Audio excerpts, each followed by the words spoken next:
Hello students, welcome to E Academy. मैं लौरिका आपकी केमिस्ट्री की टीचर फिर से आ गई हूँ आपको केमिस्ट्री पढ़ाने। देखिए, हमने लास्ट लेक्चर में क्या किया था, मोल कॉन्सेप्ट, और हमने मोल कॉन्सेप्ट के बेसिक न्यूमेरिकल्स किए थे। मैंने क्या कहा था आपको कि हम मोल कॉन्सेप्ट के कुछ और न्यूमेरिकल्स करेंगे। क्यों? क्योंकि ये बहुत इंपॉर्टेंट टॉपिक है। ये आप चाहे सीबीएसई का एग्जाम देख लीजिए या कोई कॉम्पिटिटिव एग्जाम हो, सब जगह मोल कॉन्सेप्ट लगता है। इनफैक्ट दूसरे चैप्टर के जो न्यूमेरिकल्स हैं उनमें भी आपको वहां पे भी आपको मोल कॉन्सेप्ट की जरूरत पड़ेगी, क्योंकि कोरिलेशन है इन सबका। कोई भी न्यूमेरिकल आएगा, कहीं पे भी मोल की बात आई, अगर आपको ये चीजें नहीं आती है, you won't be able to attempt that numerical, right. So आपको मोल कॉन्सेप्ट पूरी तरह से क्लियर कराने के लिए मैं मैक्सिमम क्वेश्चंस कवर कराने की कोशिश करूंगी। पिछले लेक्चर में भी मैंने थोड़े सिंपल क्वेश्चंस कराए थे, जस्ट बेसिक। अब की बार हम उससे थोड़े से एडवांस क्वेश्चन करेंगे, ठीक है। तो फटाफट एक बार मोल कॉन्सेप्ट रिवाइज कर लेते हैं। क्या पढ़ा था हमने? मोल कॉन्सेप्ट देखिए आपका किसके बराबर था? Gram atomic mass in case of, अगर आप कोई एटम कंसीडर कर रहे हो, या फिर gram molecular mass in case of molecular state. ये था आपका in terms of mass. Second क्या था आपका? In terms of number. 1 mole is equal to Avogadro number of atoms या फिर एवोगैड्रो नंबर ऑफ मॉलिक्यूल्स, है ना। एटॉमिक स्टेट है या मॉलिक्यूलर स्टेट है रिस्पेक्टिवली, उस पर डिपेंड करेगा। तीसरा केस था आपका in terms of volume. 1 mole is equal to 22.4 litres of any gas at STP. Third वाला आपका खाली गैसेस के लिए था। अब देखिए, मैंने यहाँ पे 2 क्वेश्चंस लिए अब की बारी। मास आपको कैलकुलेट करना है। पहले पार्ट में मॉलिक्यूल्स है, सेकंड वाले पार्ट में वॉल्यूम है। तो हम यहाँ क्या रिलेट कर रहे हैं? फर्स्ट पार्ट में क्या कोरिलेट करेंगे? नंबर ऑफ मॉलिक्यूल्स, यानी इन टर्म्स ऑफ नंबर को कोरिलेट कर रहे हैं हम इन टर्म्स ऑफ मास के साथ। पिछले लेक्चर में अगर आपने देखा हो, मैंने किस तरह से लिखा था, 1 mole is equal to that way, है ना।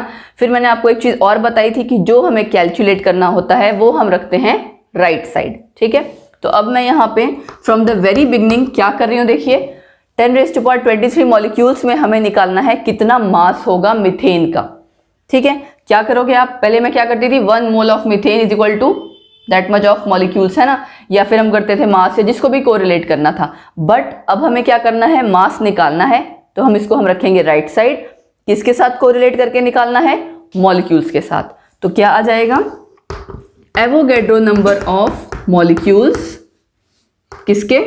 ऑफ मीथेन, किसके बराबर होंगे? इसके ग्राम मॉलिक्यूलर मास के, ग्राम मॉलिक्यूलर मास के। अब ग्राम मॉलिक्यूलर मास मीथेन का आपका क्या होगा? कार्बन का 12 + 4 हाइड्रोजन का, यानी कि 16 ग्राम, करेक्ट। तो इतने मॉलिक्यूल्स 16 ग्राम के बराबर हैं। 10⁻23 मॉलिक्यूल्स किसके बराबर होंगे? Simple, 16 divide by 6.023 into 10⁻23 multiply में क्या आ गया? 10⁻23। ये कट जाएगा, इसको आप कैलकुलेट करोगे, it will come out to be 2.65 gram. था ना सिंपल। हमने जब भी आपने देखो क्वेश्चन करना है, ध्यान देना है, पूछा क्या है, दिया क्या है। 2 ही चीज होती है ना, क्या पूछा है, क्या दिया है।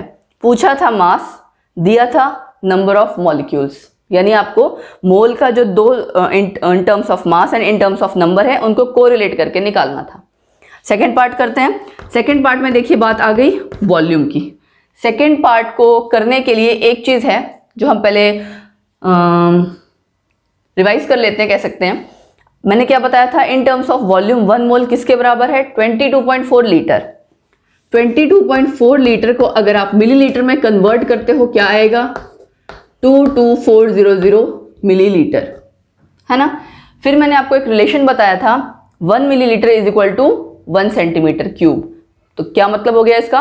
22.4 लीटर का मतलब 22400 सेंटीमीटर क्यूब, ठीक है। निकालना है हमें मास। अगेन हम राइट हैंड साइड रखेंगे। किसको ध्यान में रखते हुए निकालना है? वॉल्यूम को। तो क्या करेंगे? 22400 सेंटीमीटर क्यूब ऑफ किसका है? H2 का, इज इक्वल टू किसके बराबर होगा? 1 मोल, या फिर हम मास की बात कर रहे हैं तो 2 ग्राम्स, ठीक। तो 112 सेंटीमीटर क्यूब किसके बराबर? ये देखिए मैंने शॉर्ट में लिखा है, ये आप जो सेंटेंस है पूरा वो आप लिख सकते हैं, ठीक। 2 इंटू 22400 इंटू 112 क्या आ जाएगा कैलकुलेट करके? ये कट जाएगा, इसका ट्वाइस होता है 0.01 ग्राम। ठीक है, आगे करते हैं कुछ और न्यूमेरिकल्स। हमने थोड़ा सा पिछले वाले जो आपके न्यूमेरिकल्स थे पिछले लेक्चर में उससे थोड़ा सा एडवांस किए। अब कुछ और ऐसा करते हैं, मिक्सिंग धीरे धीरे करके आपके मिक्स क्वेश्चंस ही आएंगे, तभी आपकी प्रैक्टिस होगी। कुछ प्रैक्टिस मैं यहाँ करा रही हूँ, कुछ प्रैक्टिस आपको घर में ज़रूर करनी है, अदरवाइज मोल कॉन्सेप्ट क्लियर नहीं होगा। सो आगे बढ़ते हैं। Next question, calculate volume at STP occupied by, 3 types मैंने अलग दिए हैं। अब देखिए मैं आप वॉल्यूम को रिलेट कर रही हूँ किससे, तीनों के साथ। मतलब अगर आपके खाली मोल्स दिए हों किसी चीज़ की, आपको तो वॉल्यूम कैलकुलेट करना हो, या मास दिया हो, या नंबर दिया हो। तो हम पहले स्टार्ट करते हैं 14 ग्राम ऑफ नाइट्रोजन से। एक चीज़ यहाँ ध्यान दीजिए, CO2 तो आपको पता लग रहा है मॉलिक्यूल है, लेकिन ऑक्सीजन नाइट्रोजन सिर्फ ऐसे लिखा हुआ है, तो आप कैसे समझेंगे कि एटम है या मॉलिक्यूल है, ये आपको खुद समझना पड़ेगा। It's understood that you are talking about volume, मतलब आप गैसियस स्टेट की बात कर रहे हो, और गैसियस स्टेट की बात मतलब ये O2 है, ये N2 है, इट मीन्स मॉलिक्यूल्स की बात हो रही है। ठीक, यहाँ तो फर्क नहीं पड़ेगा इतना, बट यहाँ ऑब्वियसली वैसे फर्क तो पड़ेगा क्योंकि मास उस हिसाब से आपने कैलकुलेट करना है ना। तो अब आप अगर देखिए वॉल्यूम और मास को कोरिलेट करेंगे तो ग्राम मॉलिक्यूलर मास किसके बराबर होगा, 22.4 लीटर्स के, है ना। क्या कैलकुलेट करना है, लीटर। लीटर हम रखेंगे राइट हैंड साइड, तो 28 gram of N2 is equal to 22.4 litre at STP, correct. तो आपका 14 ग्राम यानी इसका हाफ हो गया ऑफ N2 किसके बराबर होगा, बहुत सिंपल है, इसको हाफ कर दोगे तो आ जाएगा 11.2 लीटर एट STP।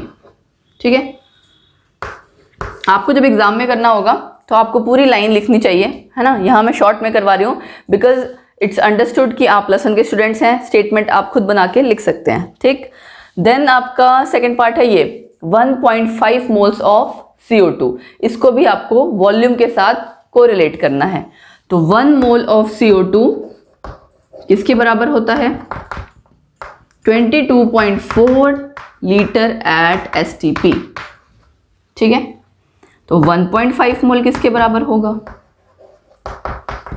क्या करोगे, सिंपली मल्टीप्लाई 22.4 इंटू 1.5 क्या आ जाएगा, 33.6 लीटर एट STP।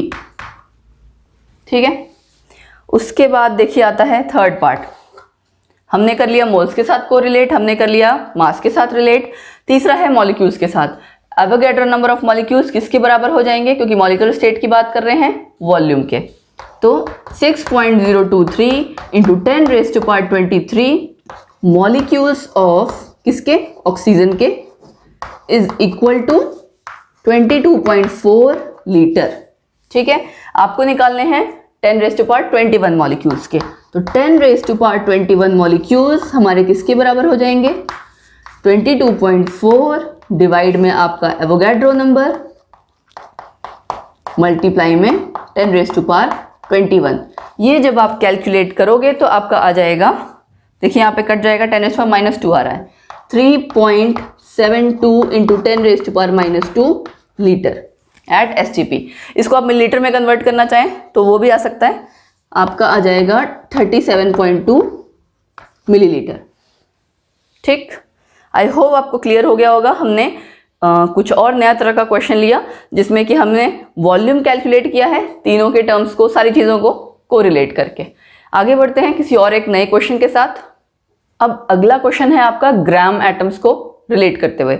मैंने आपको एक चीज़ बताई थी, 1 ग्राम एटम क्या होता है, ग्राम एटॉमिक मास के इक्वल, या 1 ग्राम मॉलिक्यूल ग्राम मॉलिक्यूलर मास के इक्वल। अब यहाँ आपको दिया हुआ है H2S। ठीक है, इसका क्या मतलब है कि इसके 1 मोल में 1 ग्राम एटम सल्फर का प्रेजेंट है और 2 ग्राम एटम हाइड्रोजन का प्रेजेंट है। ये जो आप सीधे देख रहे हो मॉलिक्यूल, इसका मतलब क्या हुआ कि आपका 1 मोल में अगर आप देखो तो ग्राम एटॉमिक मास हाइड्रोजन का अलग हो गई, तो मॉलिक्यूलर स्टेट है तो ग्राम मॉलिक्यूलर मास आ जाएगा सीधे। बट आपको क्वेश्चन किस फॉर्म में पूछा हुआ है वो देखिए, how many gram atoms of hydrogen and sulphur, यानी दोनों के एटम्स को सेपरेट करके पूछा हुआ है। तो आप अगर इस कंपाउंड, इस मॉलिक्यूल को देखेंगे H2S, इसमें 2 ग्राम एटम्स, 2 ग्राम एटम क्यों कह रही हूँ, मतलब क्यों, क्योंकि आप मोल को कोरिलेट करते हुए कह रहे हो, खाली 2 एटम नहीं है, 2 ग्राम एटम मतलब 2 इंटू जो भी एटॉमिक मास होगा, है ना। तो 2 ग्राम एटम्स हाइड्रोजन के हैं, 1 ग्राम एटम सल्फर का है। तो क्या करेंगे हम, 1 मोल ऑफ H2S किसके बराबर है हमारा, या कंटेन्स लिख लो, contains 2 gram atom of hydrogen. Simple है, यहां पे हाइड्रोजन आप H लिखेंगे क्योंकि आप यहां एटम लिख रहे हो, गलती से H2 मत लिख देना, ठीक है। ये आपका हो गया 2 ग्राम एटम ऑफ हाइड्रोजन। तो आपको निकालना कितने में है, 0.4 मोल में कितना होगा, 2 × 0.4, very simple, 0.8 gram atom of hydrogen. Question आपका बहुत सिंपल था, इसमें कोई कैलकुलेशन ऐसा सच नहीं थी, बट अगर किसी को ग्राम एटम नहीं पता या ये आप नहीं फाइंड आउट कर पाए कि 1 मोल ऑफ H2S में कितने ग्राम एटम्स हाइड्रोजन के हैं, कितने सल्फर के, तब आप कैलकुलेट नहीं कर पाओगे, क्योंकि यूजुअली बच्चे कंफ्यूज किसमें करते हैं, 2 एटम्स मान लेते हैं, इसको 1 एटम मान लेते हैं। लेकिन मैंने आपको पहले भी कहा, जो आप डायरेक्टली देख रहे हो वो डायरेक्टली एटम्स नहीं है, आपने अगर लिखा है तो उसको आप मोल के साथ कोरिलेट करके ही कैलकुलेट करोगे, ठीक। ये बात हो गई हाइड्रोजन के केस के लिए। सल्फर के लिए आप क्या करोगे, मैंने अभी बताया, 1 मोल ऑफ H2S किसके बराबर है, 1 ग्राम atom of sulphur, correct, 1 gram atom of sulphur. तो यहां तो डायरेक्ट ही आपका आ गया 0.4 मोल में, कितना हो जाएगा, 0.4 मोल, 0.4 ग्राम एटम, सिंपल। तो हमने ग्राम एटम के भी क्वेश्चंस कर लिए। अब हमारे पास रह गया एक और तरह का मैं क्वेश्चन करूंगी, उसके बाद हम करेंगे मोल कॉन्सेप्ट इन सॉल्यूशंस, ठीक है। नेक्स्ट क्वेश्चन देखिए क्या लिया है मैंने, नंबर ऑफ एटम्स आपने कैलकुलेट करने हैं, बट लेकिन मैंने 2 केस लिए हैं, आप देख सकते होंगे दोनों ही हीलियम के हैं। फर्क क्या है, एक में 52 म्यू एटॉमिक मास यूनिट और एक में ग्राम लिया हुआ है। इसको मैंने इसलिए जानबूझ के लिया ताकि इस तरह का क्वेश्चन भी आप सॉल्व कर सकें। 52 म्यू का मतलब क्या है, अब देखिए हीलियम हम बात करते हैं मास की, तो मैंने क्या बताया था आपको कि एक्चुअल में किस में एक्सप्रेस किया जाता है, म्यू में, एटॉमिक मास यूनिट, बट हम उसे अगर ग्राम्स में एक्सप्रेस करते हैं तो हम कहते हैं ग्राम एटॉमिक मास, ठीक है। तो यहां अगर कैलकुलेट करने के लिए मैं क्या कहूंगी, 4 म्यू, है ना, क्योंकि हीलियम के केस में आपका 4 ही होता है ना, 4 म्यू इसके कितने एटम्स के बराबर होगा, अगर आप देखिए सपोज करो मोल की बात कर रहे हैं, 1 मोल होगा, ठीक है। तो 4 म्यू आपके 1 एटम के बराबर है, 52 म्यू कितने के बराबर होगा, बस इतना ही कैलकुलेट करना है। 4 mu is equal to 4 mu of helium is equal to 1 atom, क्योंकि आप इसको बोल ही क्या रहे हो, एटॉमिक मास यूनिट, ठीक है ना, एक एटम की ही मास यूनिट की बात हो रही है। 52 म्यू में क्या कर दोगे आप, 1/4 × 52, क्या आंसर आपका आ गया, 13 एटम्स, ठीक है। ये तो बात हो गई एटॉमिक मास यूनिट के केस में। यहां लेकिन आप क्या करोगे, मास को आपको कोरिलेट करना पड़ेगा एवोगैड्रो नंबर ऑफ एटम्स से। यही जस्ट इस क्वेश्चन में आपको मुझे समझाना था। एटॉमिक मास यूनिट की बात हो तो आप डायरेक्टली 1 एटम लिख सकते हो, बट जब ग्राम्स की बात आ जाएगी तो एवोगैड्रो नंबर ऑफ एटम्स। क्या करेंगे अब हम, 4 gram of helium is equal to Avogadro number of atoms, ठीक है। नंबर ऑफ एटम्स हर बार आपको लिखना चाहिए। और 52 ग्राम कितने के बराबर होगा, 52 ग्राम आपका होगा 6.023 इंटू 10⁻23 डिवाइड में आप 4 इंटू 52, ठीक है। ये आप कैलकुलेट करोगे तो आपका आ जाएगा, यहाँ से देखिए आप इसको 52 और 4 कट हो जाएगा, आपका आ जाएगा 7.8 इंटू 10⁻24, ठीक है। ये आपका 829 समथिंग 8283 आएगा, सो अप्रॉक्स आपका आ जाएगा। ये आपका आ गया नंबर ऑफ एटम्स। तो आप देख सकते हो कितना फर्क है दोनों के आंसर में, है ना। सो हमने जितने न्यूमेरिकल्स करने थे इसके कर लिए। अब हम मूव करते हैं मोल कॉन्सेप्ट इन सॉल्यूशंस की तरफ, ठीक है। उसमें ऐसे ही क्या चीज़ आएगी उसमें मेनली कि आप सॉल्यूशन की कंसंट्रेशन कैसे एक्सप्रेस करते हो, मोलैरिटी, नॉर्मेलिटी, इस तरह से। आप लोगों ने 10th क्लास में हो सकता है कई जगह कैपिटल M पढ़ा हो, कैपिटल N पढ़ा हो, ठीक है। वो मोलैरिटी, नॉर्मेलिटी अब हम आगे, और उसके अलावा भी और ऐसे कई तरीके हैं, वेज हैं जिससे कि हम कंसंट्रेशन एक्सप्रेस करते हैं सॉल्यूशंस की। वो सब हमें स्टेप बाय स्टेप स्टडी करना है, मतलब उसके फॉर्मूले एंड उसके बाद उनके ऊपर भी बेस्ड आपके न्यूमेरिकल्स आएंगे, ठीक है। सो आगे बढ़ते हैं। सो नेक्स्ट है मोल कॉन्सेप्ट इन सॉल्यूशंस। अब बात आती है कि सॉल्यूशन है क्या चीज़। अब देखिए सॉल्यूशन आपका होमोजीनियस मिक्सचर है दो या दो से ज़्यादा चीज़ों का जो कि आपस में रिएक्ट नहीं करते। नॉर्मली हम यही कहेंगे होमोजीनियस मिक्सचर किन किन चीज़ों का, जो आपस में रिएक्ट ना करें। अगर रिएक्ट कर जाएंगे तो कुछ नया बन जाएगा। अब सपोज कीजिए मैं आपको कहती हूँ बाइनरी सॉल्यूशन। बाइनरी वर्ड का मतलब क्या होता है? टू, कि जो भी आपका सॉल्यूशन है वो दो चीज़ों से बना है। तो मेनली हम क्या करते हैं, हम नॉर्मली सॉल्यूशन को हम यही कंसिडर करते हैं, सॉल्यूट और सॉल्वेंट दोनों को मिला के सॉल्यूशन बना। वैसे तो देखिए सॉल्यूशन हमारे हिसाब से, सपोज करो इस टॉपिक के हिसाब से अगर हम लेंगे तो हम ये कंसीडर करेंगे सॉल्यूट आपका सॉलिड है, सॉल्यूशन जब आपका बन रहा है तो सॉल्वेंट आपका लिक्विड था। बट +2 में एक चैप्टर आता है सॉल्यूशंस, उसमें आपके टाइप्स ऑफ सॉल्यूशंस डिटेल में हैं। उसमें ज़रूरी नहीं है कि आपका सॉल्यूट एंड सॉल्वेंट इसी तरह से हो, मतलब सॉलिड एंड लिक्विड। तो बहरहाल यहाँ जो आपकी बात है, यहाँ पे जो आपके मेन टॉपिक सॉल्यूशंस में है उसमें यही है, सॉल्यूट जो कि आपका लेस अमाउंट में प्रेजेंट होगा और सॉल्वेंट जो कि आपका ज़्यादा अमाउंट में प्रेजेंट होगा। दोनों को मिला के क्या बना? सॉल्यूशन। अब सॉल्यूशन की आपको अगर सपोज करो कंसंट्रेशन एक्सप्रेस करने हो तो उसके कई सारे तरीके हैं। वही तरीके हम यहाँ पे अब एक एक करके डिस्कस करेंगे, ठीक है। सबसे पहले देखिए क्या आता है, मास परसेंटेज या वेट परसेंटेज। नाम से पता लग रहा है कि मास के अकॉर्डिंग परसेंटेज कितनी बनी। तो किसका आपका मास होगा यहाँ पे? मास ऑफ सॉल्यूट न्यूमरेटर में जाएगा, डिनोमिनेटर में परसेंटेज जैसे कैलकुलेट करते हैं, मास ऑफ सॉल्यूशन, क्योंकि आखिर में सॉल्यूट है किसमें, सॉल्यूट सॉल्वेंट मिला के सॉल्यूशन ही तो बन रहा है, इनटू 100, ठीक है। मास of solute divide by mass of solution into 100, ये हो गया हमारा मास परसेंटेज, ठीक। उसके बाद नेक्स्ट आता है स्ट्रेंथ। इसकी तो देखिए कोई यूनिट नहीं होगी ना, परसेंटेज ही है, परसेंटेज जस्ट आपकी आएगी। दूसरी बात ये है कि क्वेश्चन में सपोज कीजिए जब हम क्वेश्चन करेंगे आपको क्लियर हो जाएगा, परसेंटेज ना ऐसा भी होता है मास बाय मास, यानी कि वेट बाय वेट, ऐसा भी होता है वेट बाय वॉल्यूम, ठीक। जैसे यहाँ वाला जो होगा स्ट्रेंथ वो एक तरह से वेट बाय वॉल्यूम ही है। इसका मतलब क्या है, मास ऑफ सॉल्यूट इन ग्राम्स, ठीक, डिवाइड में क्या आ जाएगा, volume of solution in litre. यहां पे देखिए क्या आ गई, वॉल्यूम आ गई सॉल्यूशन की, वो भी किसमें, लीटर में। तो यूनिट क्या हो गई आपकी इसकी, ग्राम पर लीटर। ये मैंने ब्रैकेट में लिख दिया इसकी यूनिट, ठीक। ग्राम पर मिलीलीटर, ग्राम पर लीटर, कुछ भी। अगर सपोज कीजिए आप यहाँ मिलीलीटर लेते हैं तो ऊपर आपका इनटू 1000 मल्टीप्लाई हो जाएगा, ठीक। फिर आपका आता है मोलैरिटी। जैसे आप लिखते हो ना इतने मोलर सॉल्यूशन, कैपिटल M लिखते हैं, वही है ये मोलैरिटी। इसको हम डिनोट करते हैं कैपिटल M से। अब मोलैरिटी क्या है, number of moles of solute. इन सब के एक तो प्लीज ये चीज ध्यान रखिए कि मैंने डेफिनेशन नहीं लिखी है, डेफिनेशन आप खुद से बना के लिख सकते हैं। मेन चीज है इसका फॉर्मूला जानना, कैसे अप्लाई करते हैं वो जानना, ठीक है।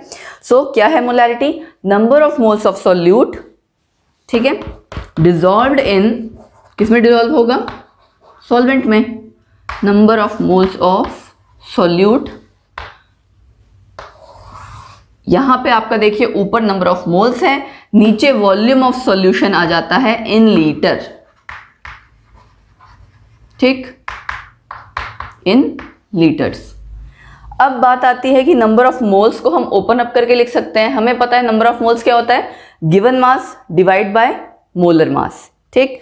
तो मैंने इसको कैसे लिखा, गिवन मास डिवाइड बाय जो भी आपको दिया होगा जिस चीज का, डिवाइड बाय मोलर मास, ठीक, या मॉलिक्यूलर मास, इनटू में अगर मैं ऊपर 1000 ले रही हूं, इसका मतलब नीचे वॉल्यूम आपका मिलीलीटर में है, जो कि नॉर्मली क्वेश्चंस में इसी तरह से दिया होता है कि आपको वॉल्यूम सॉल्यूशन की मिलीलीटर में दी होती है, आप क्या करते हैं इनटू 1000 ऊपर कर लेते हैं, ठीक। तो इसमें जस्ट वैल्यूज पुट करनी होती है, मोलैरिटी निकल जाती है। क्या यूनिट होगी इसकी, अगर आप यहां से देखें यूनिट क्या बनेगी इसकी, मोल पर लीटर। एक्चुअली ये होता मोल पर लीटर है, बट आप वैसे देखें मोलैरिटी कैपिटल M ही लिखा होता है, ठीक। उसके बाद आपका आता है नॉर्मेलिटी। अब मोलैरिटी और नॉर्मेलिटी किससे डिनोट होगा, कैपिटल N से, ठीक। इसके लिए मैं यहां लिख रही हूं, मोलैरिटी हम नेक्स्ट टाइम डिस्कस कर लेंगे, इसको रब कर देती हूं मैं, ठीक, स्पेस की शॉर्टेज हो रही है क्योंकि। नॉर्मेलिटी में देखिए क्या चीज है कि यहाँ number of moles of solute था ना, यहाँ पे आ जाएगा नंबर ऑफ ग्राम इक्विवेलेंट्स। अभी बताऊंगी कि नंबर ऑफ ग्राम इक्विवेलेंट्स क्या होता है, किसके होंगे, सॉल्यूट के ही होंगे। डिवाइड में यही सेम चीज होगी, volume of solution in litre. तो क्या आ गया, number of gram equivalents of solute divide में volume of solution in litre. ये फॉर्मूले अगर आपको याद हो गए तो बहुत इजी रहेगा न्यूमेरिकल्स करने में। वॉल्यूम ऑफ सॉल्यूशन लीटर में, ठीक। अब जैसे हमने नंबर ऑफ मोल्स को रिप्लेस किया था, इसको भी रिप्लेस कर सकते हैं नंबर ऑफ ग्राम इक्विवेलेंट्स को। फर्क क्या आ जाएगा, given mass by molar mass था ना, यहां आ जाएगा given mass divide by equivalent mass, ठीक। ग्राम इक्विवेलेंट्स किसके बराबर होता है, given mass divide by equivalent mass. अब हम एक एक करके इक्विवेलेंट मास निकालना सीखेंगे, ठीक है। इतना क्लियर हो गया। मास परसेंटेज किया हमने, स्ट्रेंथ की, मोलैरिटी की, देन नॉर्मेलिटी की। ये आपको अभी तो हम फॉर्मुलाइज कर रहे हैं, जब हम क्वेश्चन करेंगे तो ज़्यादा क्लियर हो जाएगा, ठीक। सॉल्यूशंस में +2 में ये टॉपिक पूरा सारा फिर से रिवाइज होगा। इनफैक्ट क्वेश्चंस वहाँ ज़्यादा पूछे जाते हैं, यहाँ आपके मिक्स्ड हैं क्योंकि मोल कॉन्सेप्ट आप पढ़ रहे हो, तो इसलिए ये टॉपिक भी उसमें इंक्लूड हो रहा है, ठीक। सो इक्विवेलेंट मास है क्या, देखिए एसिड का अगर कैलकुलेट करना होगा तो क्या करेंगे आप, मॉलिक्यूलर मास जो भी उस एसिड का होगा उसको डिवाइड कर देंगे हम बेसिसिटी से, ठीक है। अब बात आती है कि बेसिसिटी क्या है, number of displaceable H+ ions in that acid, वो है उसकी बेसिसिटी, ठीक है। जैसे सपोज कीजिए HCl में आप कितने H हटा सकते हो, एक, तो उसकी एक बेसिसिटी है। H2SO4 में 2, ठीक। H3PO4 3। तो आपको अगर इन, जैसे सपोज कीजिए इसका निकालना है H2SO4 का, आपको पता है मॉलिक्यूलर मास इसका कितना है, 98 ग्राम। इक्विवेलेंट मास कितना होगा, molecular mass divide by basicity, मतलब 98 डिवाइड बाय ट्वाइस, 2 आ जाएगा ना यहाँ से, इसलिए। तो बेसिसिटी क्या हुआ, number of displaceable H+ ions in that acid, जो भी आप कंसीडर कर रहे हैं। फिर आती है बात इक्विवेलेंट मास ऑफ बेस की, जैसे एसिड था वैसे ही बेस, क्या आ जाएगा, मॉलिक्यूलर मास बेस का, जो भी आप बेस कंसीडर कर रहे हैं, डिवाइड बाय एसिडिटी। जैसे बेसिसिटी है वैसे ही एसिडिटी, क्या बनेगा, number of displaceable OH ions of that base, जो भी आपने कंसीडर किया। फॉर एग्जाम्पल NaOH में कितना OH आयन निकल रहा है, एक ही निकल रहा है, तो 1 इसकी एसिडिटी हुई। कैल्शियम हाइड्रोक्साइड 2, एल्यूमिनियम हाइड्रोक्साइड 3, ठीक। तो जो भी होगा उसके हिसाब से आप डिवाइड कर देंगे, ठीक है। ये याद रखना है, एसिड की बेसिसिटी है, बेस की एसिडिटी है, ठीक है। फिर बात आती है इक्विवेलेंट मास ऑफ सॉल्ट। अगर आपने कोई सॉल्ट लिया है तो सॉल्ट में देखिए आपने क्या ध्यान रखना है, ऊपर तो आपको पता है सेम वही रहेगा, molecular mass of that salt, ठीक। यहाँ पे मैंने ऊपर लिखा नहीं मॉलिक्यूलर मास, ये किसका मास है, बेस का, ये किसका मास है ऊपर, एसिड का। अंडरस्टूड है वैसे तो, बट स्टिल मैंने मेंशन कर दिया। Molecular mass of salt divide में अब क्या आएगा, अब आप देखिए सॉल्ट में कैटायन एनायन दोनों होते हैं, तो टोटल पॉजिटिव वैलेंसी उस सॉल्ट में जो भी होगी वो आएगा, ठीक है। सो क्या आ जाएगा, total positive valency of salt. Total का क्या मतलब है अभी बताती हूँ मैं आपको, total positive valency of salt. जैसे NaCl है, वहां तो Na+ एक ही था, तो आपका क्या हो जाएगा, 1 वैल्यू आ जाएगी। लेकिन सपोज कीजिए आपका सॉल्ट है Na2CO3, तो आपके पास 2 सोडियम कैटायंस हैं, तो अगर आप सपोज कीजिए खाली पॉजिटिव वैलेंसी लिखते तो आप सोचते कैटायन का 1 चार्ज है, सोडियम के ऊपर 1 चार्ज होता है, आप डिवाइड बाय 1 कर देते। लेकिन हमारे पास 2 सोडियम कैटायन हैं, Na2CO3, तो हम क्या करेंगे, टोटल पॉजिटिव वैलेंसी पूरे की निकलेगी, 2 सोडियम कैटायन मतलब, तो आप वैल्यू क्या लोगे यहाँ पे, 2। इसी तरह से अगर कहीं Na3 है तो 3 लोगे, ठीक। तो ये क्या हो गया हमारे पास, इक्विवेलेंट मास एसिड का, बेस का, सॉल्ट का। ऐसे ही सपोज अगर मेटल का कोई निकालना है तो वहां पे डिवाइड बाय मेटल के ऊपर जो चार्ज है, जो ऑक्सीडेशन स्टेट है, उससे डिवाइड कर देते हैं, ठीक। इक्विवेलेंट मास अगर आप कैलकुलेट कर लोगे तो आप क्या कैलकुलेट कर सकते हो, नॉर्मेलिटी, ठीक। अब नेक्स्ट आता है, इसी तरह से जैसे आपने मोलैरिटी की, नॉर्मेलिटी की, वैसे ही आगे आपका आता है मोलैलिटी। वो पढ़ते हैं। आपने पहले किया था मोलैरिटी, LARITY, ये है LITY। यूजुअली बच्चे कंफ्यूज करते हैं इसमें, ठीक है। आपने क्या ध्यान रखना है, मोलैरिटी क्या होता है, वहां भी आपका ऊपर क्या था, number of moles of solute dissolved इन, यही था ना, यहाँ पे भी यही है, number of moles of solute, ठीक। लेकिन डिवाइड में वहां पे था volume of solution in litre, यहां आ जाएगा mass of solvent in kg, ठीक। तो ये आपने ध्यान रखना है। Number of moles of solute वैसे ही ओपन करोगे तो क्या आ जाएगा, given mass divide by molar mass into, अगर इसको 1000 में मतलब ऊपर आप इनटू 1000 मल्टीप्लाई कर दोगे तो यहाँ क्या आ जाएगा, mass of solvent in grams. Usually grams में ही होता है तो आप इनटू 1000 ऊपर मल्टीप्लाई कर लेते हो, ठीक है। फिर आपका क्या आया, मोल फ्रैक्शन। नाम से पता लग रहा है कि फ्रैक्शन है। अब किस चीज की फ्रैक्शन है, दो चीज है, देखिए सॉल्यूशन में क्या होता है, सॉल्यूट होता है और सॉल्वेंट। अगर हम सॉल्यूट के मोल्स N2 से कंसीडर कर लें और सॉल्वेंट के N1 से, तो मोल फ्रैक्शन का मतलब क्या होगा, जिस चीज का आप मोल फ्रैक्शन निकाल रहे हो उसके नंबर ऑफ मोल्स न्यूमरेटर में आएंगे, डिवाइड में total number of moles, fraction यही होता है। सो इसको हम डिनोट करते हैं x से। मोलैलिटी आपका होता है स्मॉल m से, ठीक है, ये आप स्मॉल m से डिनोट करते हो, और आपका मोलैरिटी होता था कैपिटल M से। तो मोल फ्रैक्शन हम करते हैं x से डिनोट।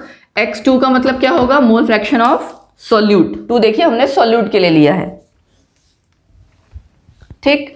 तो क्या करेंगे, N2 डिवाइड में N1 प्लस N2, क्या मतलब हुआ इसका, number of moles of solute divide में total number of moles of solute and solvent.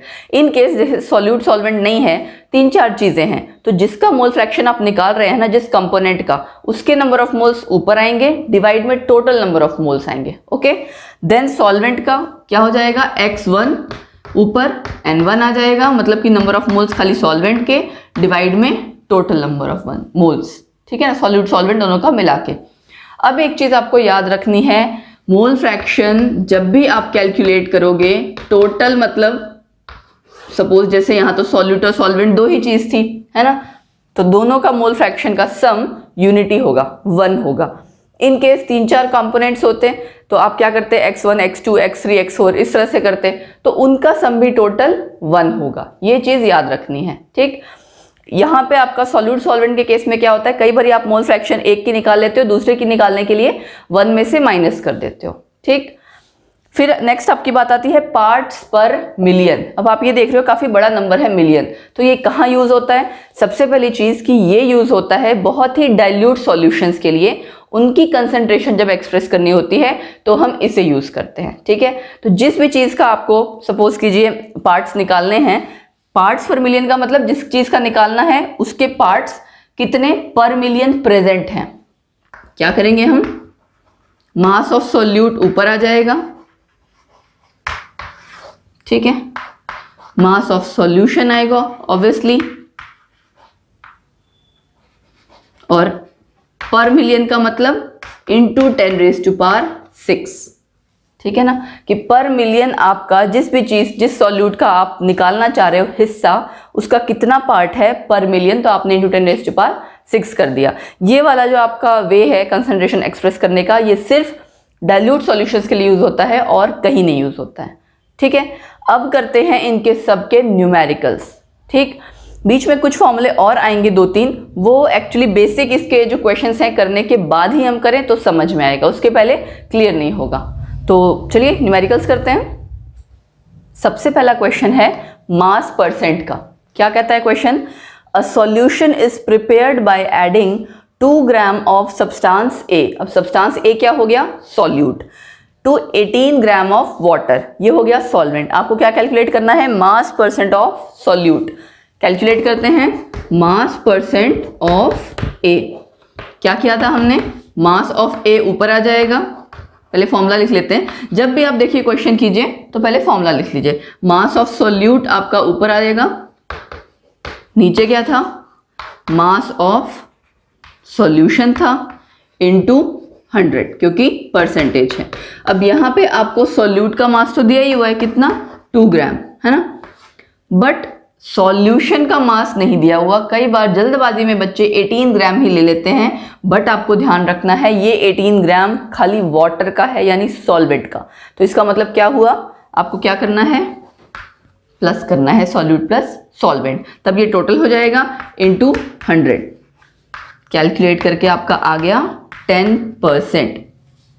बहुत सिंपल था ना, जस्ट कुछ नहीं करना था, बस एक चीज ध्यान रखनी थी, ये वाला पॉइंट कि आपको सॉल्यूट और सॉल्वेंट दोनों का मास प्लस करना है फॉर मास ऑफ सॉल्यूशन। यहाँ पे केयरलेस मिस्टेक नहीं होनी चाहिए। मोल कॉन्सेप्ट या कोई भी आपका न्यूमेरिकल हो, देखो उसमें सबसे ज्यादा मेन चीज क्या है, जब क्वेश्चन आए रीड इट ट्वाइस। आप उसको 2 बार रीड करेंगे तो आपको क्लियर होता है कि अच्छा क्या क्या दिया हुआ है। जल्दबाजी में कभी नहीं करना है, अदरवाइज बहुत सिंपल क्वेश्चन भी रॉन्ग हो जाता है। और रीड करने के बाद सबसे पहले लिखो, बेशक रफ में लिखो चाहे जैसे, कि क्या चीज गिवन है, जो गिवन है पहले वो लिखा, उसके बाद व्हाट टू फाइंड वो लिखा। उसके बाद आप देखिए आपके पास जो चीजें गिवन है उसमें से क्या फॉर्मूला आप लगाएंगे, क्या करेंगे कि कैलकुलेट हो जाए, क्योंकि एग्जाम में सारे क्वेश्चंस मिक्स्ड आते हैं। Sometimes you just get confuse कि क्वेश्चन किस टॉपिक से है एक्चुअली। तो उसके लिए बेस्ट तरीका यही है कि आप प्रॉपरली क्वेश्चन पढ़ें, उसके बाद गिवन जो भी चीजें हैं वो लिखें एंड व्हाट टू फाइंड वो लिखें। ठीक, चलिए आगे करते हैं नेक्स्ट न्यूमेरिकल। नेक्स्ट क्वेश्चन क्या है, देखिए, a solution of oxalic acid दिया हुआ है, is prepared bye dissolving 0.63 gram of acid, ठीक है, इन 250 सेंटीमीटर क्यूब ऑफ सॉल्यूशन। तो आपको सॉल्यूशन की क्या दी है, वॉल्यूम दी है, गिवन मास दिया हुआ है, मोलैरिटी और नॉर्मेलिटी कैलकुलेट करनी है। पहले सबसे पहले क्या निकालेंगे हम, मॉलिक्यूलर मास ऑक्सैलिक एसिड का, क्योंकि हमें पता है हमें फॉर्मूला में जरूरत पड़ेगी। ठीक है, मॉलिक्यूलर मास ऑफ, अगर आप ऑक्सैलिक एसिड निकालें क्या आएगा, मैं डायरेक्टली कैलकुलेट करके लिख दे रही हूँ। 2 कार्बन है 12 इंटू 2 और कितने ऑक्सीजन है 4, ठीक है ना, तो 4 इंटू 16 प्लस 2 आपका हाइड्रोजन के हो जाएंगे, प्लस 2 इंटू 18 किसका, वाटर का। तो टोटल आपका आ जाएगा 126 ग्राम। पहले हम कैलकुलेट कर रहे हैं मोलैरिटी के लिए, इसीलिए हमने मॉलिक्यूलर मास कैलकुलेट किया। ठीक, अब मोलैरिटी क्या होती है, फॉर्मूला आपको पता ही है, number of moles of solute divide by volume of solution in litre. Number of moles हमारे निकले नहीं हुए, हमें निकालने हैं। Given mass 0.63 gram, molecular mass 126 into 1000 divide by 250 millilitre, 250 centimetre cube, एक ही बात है। ये जब आप पूरा कैलकुलेट करेंगे तब आपका आएगा 0.02 मोलर। ठीक, अब बात आती है, हमने निकाल ली मोलैरिटी, फिर क्या निकालेंगे हम, नॉर्मेलिटी। लेकिन नॉर्मेलिटी निकालने के लिए हमें क्या चाहिए, इक्विवेलेंट मास। तो पहले हम निकालते हैं इक्विवेलेंट मास। इक्विवेलेंट मास हमने क्या बताया था, कैसे निकालेंगे, एसिड का मॉलिक्यूलर मास कितना है 126 डिवाइड बाय एसिड है तो एसिड की क्या होगी, बेसिसिटी। बेसिसिटी कितनी होनी चाहिए, नंबर ऑफ डिस्प्लेसेबल H+। अब ये वाले H+ डिस्प्लेसेबल नहीं होंगे, ये होंगे खाली, तो कितना हो जाएगा, 2 वैल्यू आ जाएगी। So it will come out 63। अब क्या करेंगे, नॉर्मेलिटी। नॉर्मेलिटी के लिए सेम वही, number of moles of solute divide by क्या होगा, number of gram equivalents of solute divide by volume of solution in litre. Gram equivalents कैसे निकालते हैं, given mass divide by equivalent mass. Given mass आपको दिया है 0.63 ग्राम, ठीक है, इक्विवेलेंट मास आपने कैलकुलेट किया 63 इंटू 1000 डिवाइड में वॉल्यूम 250, ये कैलकुलेट करके आ जाएगा 0.04 नॉर्मल। बहुत सिंपल था ना, जस्ट आपने क्या करना था, दोनों फॉर्मूले लगाने थे और गिवन मास, ये भी बेसिक क्वेश्चंस हैं। इसके बाद में आपके मिक्स टाइप के क्वेश्चंस आएंगे, बट ये बेसिक्स हैं। हमने कैलकुलेट किया मोलैरिटी, नॉर्मेलिटी। अब हम अगले में आगे और कैलकुलेट करते हैं मोलैरिटी, फिर मोल फ्रैक्शन या मिक्स क्वेश्चन जो मैं आपको कह रही थी कि एक और आपका फॉर्मूला आएगा आगे, वो करते हैं। नेक्स्ट क्वेश्चन है आपका मोलैलिटी पे। अभी हमने कैलकुलेट की मोलैरिटी, नॉर्मेलिटी, अब हम कैलकुलेट करेंगे मोलैलिटी। अब देखिए दिया क्या है क्वेश्चन में, density of 3 molar solution of NaCl। मतलब हमें क्या पता लग गया कि हमारे पास नंबर ऑफ मोल्स कितने हैं, 3 मोलर का मतलब यही है ना, 3 मोल्स ऑफ सॉल्यूट किसमें प्रेजेंट है, 1 लीटर में। इसका मतलब यही हुआ, तो सबसे पहले यही लिख लेते हैं, 3 molar means 3 moles of NaCl are present in 1 liter। है ना, 1 लीटर ऑफ सॉल्यूशन। और इसके अलावा आपको क्या दिया है, देखिए डेंसिटी दी है, डेंसिटी दी है NaCl के सॉल्यूशन की। यूजुअली बच्चे कंफ्यूज करते हैं डेंसिटी किसकी दी है, डेंसिटी हमेशा सॉल्यूशन की दी होती है, ठीक है। कितनी दी है, 1.25 ग्राम पर मिलीलीटर। उसके बाद कहा हुआ है मोलैलिटी कैलकुलेट करो। तो सबसे पहले आप ये सोचो कि मोलैलिटी में हमें चाहिए क्या, फॉर्मूले में नंबर ऑफ मोल्स चाहिए और मास ऑफ सॉल्वेंट चाहिए केजी में। नंबर ऑफ मोल्स हमें पता लग गए, ठीक है ना, लेकिन मास ऑफ सॉल्वेंट कैसे निकालेंगे। मास ऑफ सॉल्वेंट के लिए मास ऑफ सॉल्यूट या तो पता हो या मास ऑफ सॉल्यूशन पता हो। यहां से देखिए डेंसिटी से क्या आएगा, डेंसिटी होता है मास बाय वॉल्यूम, है ना। तो डेंसिटी से हमारा कैलकुलेट होगा मास of solution. Mass of solute यहां से कैलकुलेट हो जाएगा, 3 मोल्स का मास आ जाएगा NaCl का, तो मास ऑफ सॉल्वेंट उसके अकॉर्डिंग आ जाएगा, ठीक है। अब करते हैं कैलकुलेट सबसे पहले मास ऑफ सॉल्यूशन। कैसे करेंगे, mass of solution is equal to density into volume of solution, ठीक है। डेंसिटी आपकी कितनी है, 1.25, है ना, ग्राम पर मिलीलीटर, यानी वॉल्यूम भी आप मिलीलीटर में लेंगे। कितनी वैल्यू आ गई, 1250 ग्राम। ये मास ऑफ सॉल्यूशन आया। Now you have to calculate mass of solute, यानी कि कितना, 3 मोल NaCl, ये आपका सॉल्यूट है। तो क्या करोगे आप, 3 इंटू, अब NaCl का मास कितना है, सोडियम का 23, Cl का 35.5, मिला के कितना हुआ 58.5। ये जब आप मल्टीप्लाई करोगे तो कैलकुलेट करके आएगा 175.5 ग्राम, ठीक है ना। एक बार करेक्ट भी आप क्रॉस चेक भी कर लेना। मास ऑफ सॉल्यूशन आ गया हमारा 1250 ग्राम, मास ऑफ सॉल्यूट आ गया हमारा 175.5 ग्राम। अब क्या आ जाएगा, मास ऑफ सॉल्वेंट, ठीक है। चलिए आगे मास ऑफ सॉल्वेंट करते हैं।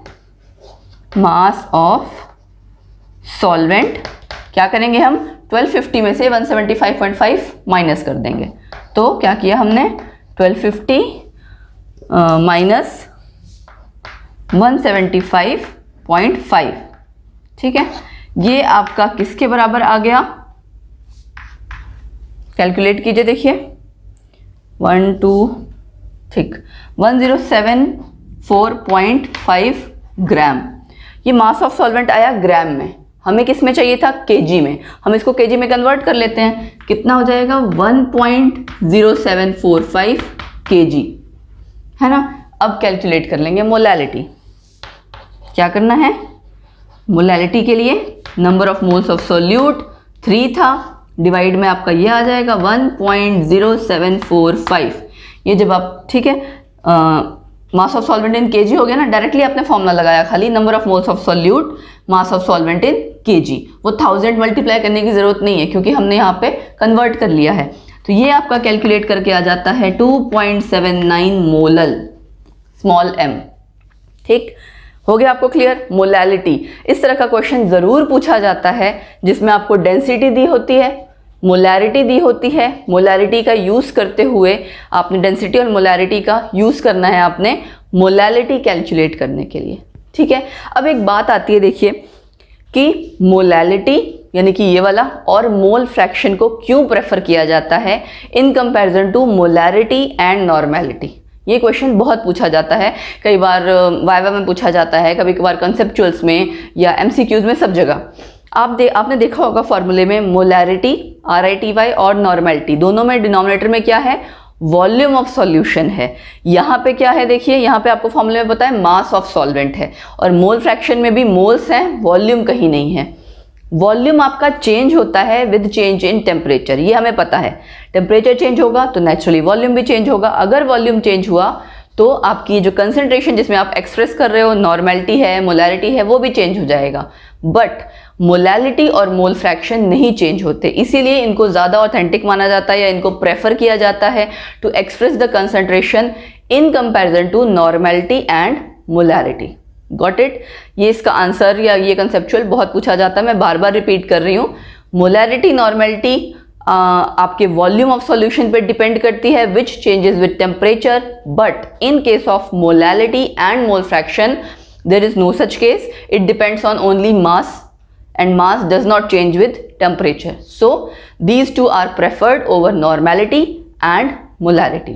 ठीक है, अब आगे कुछ और न्यूमेरिकल करते हैं। जैसे हमने ये किया, इसके आगे मैं आपको बता रही थी ना फॉर्मूले, तो फॉर्मूले और न्यूमेरिकल जो इस पार्ट का रिमेनिंग रहता है मोल कॉन्सेप्ट इन सॉल्यूशंस का, वो करते हैं।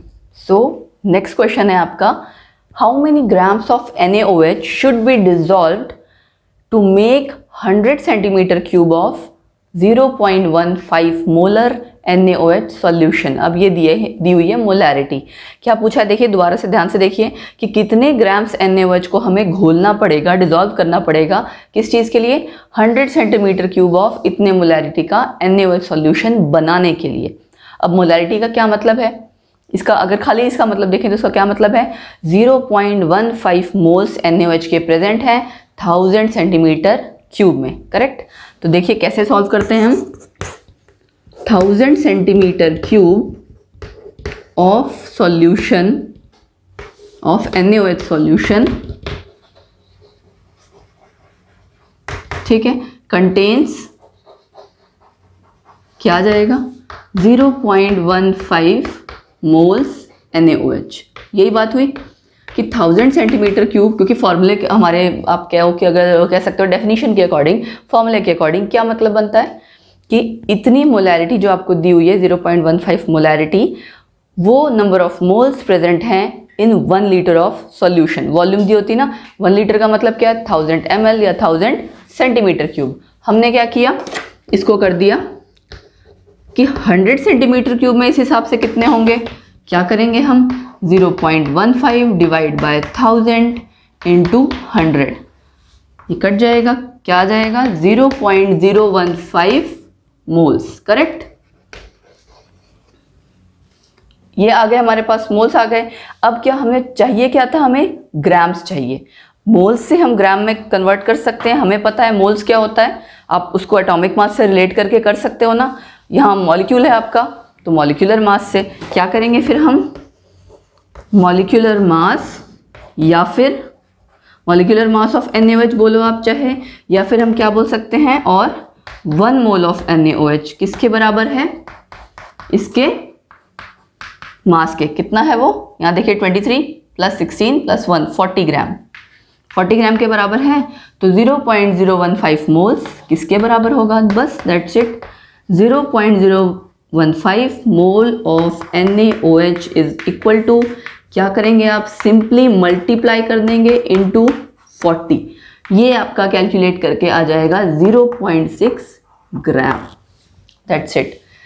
देखिए इन सब क्वेश्चंस में करना क्या होता है, क्वेश्चंस को अच्छे से समझो, मैंने फिर वही रिपीट करूंगी, गिवन और क्या कैलकुलेट करना है, इन 2 चीज़ों पे ही कॉन्सेंट्रेट करना होता है। अब यहाँ पे अगर बच्चा सोचता रहता कि अरे वॉल्यूम दे दी है, शायद ये वॉल्यूम इसमें अप्लाई करनी है, तो कंफ्यूज हो जाता है। यू हैव टू जस्ट इस पे ध्यान देना था कि इसका क्या मतलब है, वहाँ से आपने इन्फॉर्मेशन एक्सट्रैक्ट की, उसका यूज़ करते हुए यहाँ पे निकाला, जब आपके मोल्स आ गए तो आपको पता है मोल्स को आप मास में इजिली कन्वर्ट कर सकते हो, ठीक। अब ये हो गए हमारे न्यूमेरिकल्स। अब हम बात करते हैं मोलैरिटी एंड नॉर्मेलिटी इक्वेशन की, उसके बाद उस पे बेस्ड न्यूमेरिकल्स करेंगे। मोलैरिटी और नॉर्मेलिटी इक्वेशन देखिए मैं बता देती हूँ किस लिए है, कि सपोज आपका कोई सॉल्यूशन है, एग्जांपल लेती हूँ मैं, घर में सपोज कोई चीज़ आप चाशनी बनाते हो, गाढ़ी बन गई है ना, गाढ़ी को आप उस ग्रेवी को, जो भी आपकी चाशनी है, कुछ भी है, कंसनट्रेटेड है, गाढ़ी बन गई, उसको डाइल्यूट कर सकते हो पानी मिला के, बट अगर डाइल्यूट बन जाएगी तो उसको कंसनट्रेट नहीं कर सकते। सेम हेयर कि आपका सॉल्यूशन कंसनट्रेटेड से डाइल्यूट में कन्वर्ट हो सकता है, बट डाइल्यूट से कंसनट्रेटेड में नहीं हो सकता। तो उसी मतलब old solution and new solution के कन्वर्जन को या कंसनट्रेटेड सॉल्यूशन को डाइल्यूट में कन्वर्ट अगर करना हो तो कितना वॉल्यूम कितना डालना पड़ेगा, मतलब कि जो आपका सपोज करो कंसनट्रेटेड सॉल्यूशन था वो कितने ml लेंगे, कितना उसमें हम और पानी मिलाएंगे या जो आपका सॉल्वेंट है मिलाएंगे कि आपका नई मोलैरिटी वाला सॉल्यूशन बन जाए, वो डील करती है मोलैरिटी इक्वेशन या फिर नॉर्मेलिटी इक्वेशन। तो चलिए मोलैरिटी इक्वेशन और नॉर्मेलिटी इक्वेशन पढ़ते हैं, उसके बाद उसके न्यूमेरिकल्स करते हैं। सो क्या है मोलैरिटी इक्वेशन, m1v1 = m2v2, ठीक है। ये m1v1 क्या है, देखिए दोनों m आपकी मोलैरिटीज़ हैं, दोनों v आपकी वॉल्यूम्स हैं, किसकी, सपोज कीजिए ये ओल्ड सॉल्यूशन था, ठीक है, और ये न्यू सॉल्यूशन है, या फिर हम ये कह सकते हैं ये कंसंट्रेटेड था और ये डाइल्यूट है। 10 मोलर वाला आपको कोई सॉल्यूशन था, आपने उसको बना के रख लिया, ठीक है। जो हम सॉल्यूशन लैब में बना के रख लेते हैं that is stock solution, correct. उसके बाद सपोज कीजिए हमें एक्सपेरिमेंट के लिए उतनी ही मोलैरिटी का सॉल्यूशन नहीं चाहिए, हमें थोड़ा डाइल्यूट चाहिए या टेस्टिंग करनी है, तो हम थोड़ा थोड़ा करके डाइल्यूट, कंसंट्रेट, अलग अलग वेरिएशंस के साथ टेस्ट करेंगे। तो उसी मेन सॉल्यूशन का यूज़ करते हुए आप कई सारे नए सॉल्यूशंस बनाएंगे। तो इसीलिए जो ऑलरेडी बना हुआ था दैट इज़ ओल्ड सॉल्यूशन या कंसंट्रेटेड सॉल्यूशन, जो आप नया बनाएंगे दैट इज़ न्यू सॉल्यूशन या फिर डाइल्यूटेड सॉल्यूशन। एक्चुअली देखिए हमने इसको इक्वल क्यों रखा है या इक्वेट क्यों किया है, उसका कॉन्सेप्ट क्या है कि आप जब डाइल्यूशन करते हैं total number of moles solution में आपके सेम रहते हैं, तभी ना हमने इक्वेट किया, अदरवाइज हम इक्वेट नहीं कर सकते थे, है ना। तो इस वजह से हमने इक्वेट किया। अब करेंगे कैसे, आपको सपोज करो नया सॉल्यूशन जो बनाना है 5 मोलर बनाना है, ठीक है, और ये कहा जाता है कि इसका 500 ml बनाना है, ठीक है। पुराने सॉल्यूशन आपका 10 मोलर का था जो आपका बन के रखा हुआ था स्टॉक सॉल्यूशन। स्टॉक सॉल्यूशन की मैं स्पेलिंग लिख देती हूँ STOCK, की मतलब स्टॉक में हमारे पास रखा हुआ है, स्टोर करके रखा है। We can use it to make new solutions from that old solution और you can say concentrated solution, get it. तो आपको देखिए क्या दिया हुआ है, 10 मोलर आपको ये सॉल्यूशन दे दिया गया और कहा गया कि नया सॉल्यूशन बनाइए आप 5 ml का, मोलारिटी का 500 ml। तब आप क्या करोगे, बीकर लोगे, मेजरिंग फ्लास्क लोगे, उसमें अब 10 मोलारिटी वाला कितना सॉल्यूशन डालो, हमें नहीं आइडिया ना, पहले हमें उसका वॉल्यूम पता लगेगा, तभी तो उतना वॉल्यूम लेंगे और रिमेनिंग क्या डालेंगे, सॉल्वेंट, चाहे वो पानी है चाहे वो जो भी है। तो हमने क्या किया, यहाँ से इस v को कैलकुलेट करेंगे आप इक्वल रख के, v को कैलकुलेट करोगे तो क्या आ जाएगा 5 × 500 डिवाइड बाय 10, कितना आया ये देखिए 250 आया ना, 250। तो यानी 250 आपका ये ml था ना, ठीक है, तो ऐसे ही ml आएगा। 250 ml आपका क्या आएगा, वो स्टॉक सॉल्यूशन 10 मोलैरिटी वाला, और रिमेनिंग 250 क्योंकि हमें टोटल कितना बनाना था 500 ml, तो रिमेनिंग 250 आप क्या डालेंगे, सॉल्वेंट, जो भी सॉल्वेंट आपका रहेगा। तो ये इस तरह से आपकी मोलैरिटी इक्वेशन यूज होती है, क्योंकि overall total number of moles हमारे सॉल्यूशन में सेम रहते हैं इवन आफ्टर डाइल्यूशन। सेम इसी बेसिस पे आपकी क्या है, नॉर्मेलिटी इक्वेशन, N1V1 = N2V2, ठीक है। अब क्या बात आती है कि देखिए मोलैरिटी को हम क्या कह सकते हैं, number of moles per litre, ये हमें पता ही है फॉर्मूले के अकॉर्डिंग, डेफिनेशन के अकॉर्डिंग। या फिर हम क्या कह सकते हैं, इसको भी मिली में कन्वर्ट कर दें, इसको भी, जिसकी वजह से मैंने क्या लिखा, नंबर ऑफ मिलीमोल्स पर मिलीलीटर। ये मैंने क्यों बताया, क्योंकि अभी जस्ट इसके बाद जो आपका न्यूमेरिकल आएगा इस मोलैरिटी या नॉर्मेलिटी इक्वेशन पे बेस्ड, उसमें इसका यूज होगा, ठीक है ना। Number of moles per litre = number of millimoles पर लीटर। इसी तरह से नॉर्मेलिटी के लिए हम क्या कहेंगे, नॉर्मेलिटी के लिए भी आपका सेम ऐसे ही आ जाएगा। क्या करोगे नॉर्मेलिटी के लिए, नंबर ऑफ ग्राम इक्विवेलेंट्स पर लीटर, यही बोलोगे ना। और अगर हम इसको मिली कर देंगे तो नंबर ऑफ मिलीग्राम इक्विवेलेंट्स पर मिलीलीटर, ठीक है। ग्राम इक्विवेलेंट्स पर लीटर था, मिलीग्राम इक्विवेलेंट्स पर मिलीलीटर, ठीक है। तो ये चीज़ हो गई। उसके बाद अब देखिए क्या बात आती है कि पहले यही कर लेते हैं, फिर मैं आपको नॉर्मेलिटी और मोलैरिटी का रिलेशन बताऊंगी।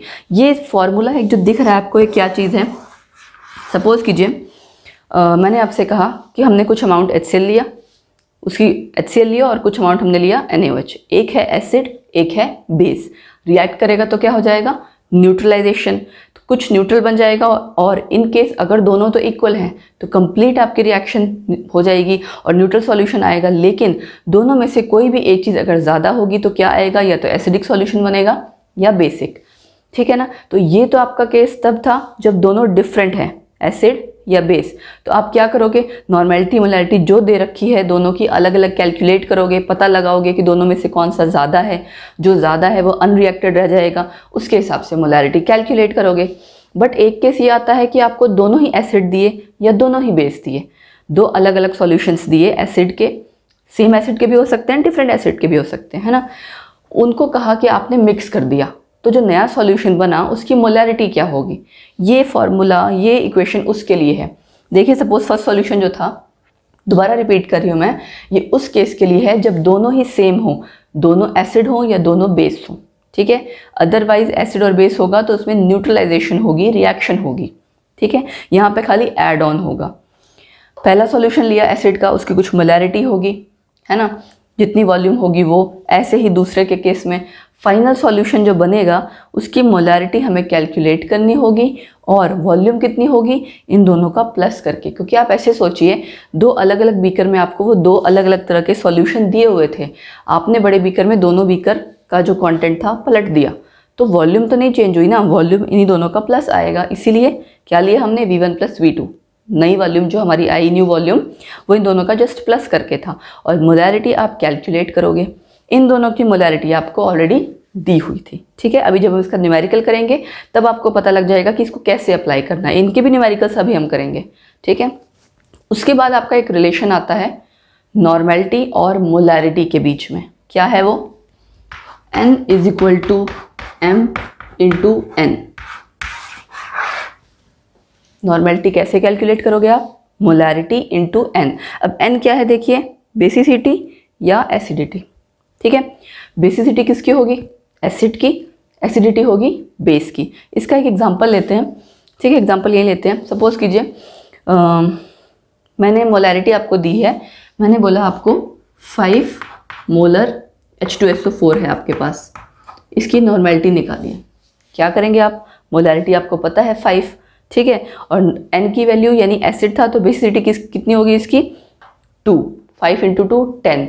तो सेम सॉल्यूशन अगर आप उसकी नॉर्मेलिटी निकालेंगे तो क्या आ जाएगा, 10 नॉर्मल। क्लियर।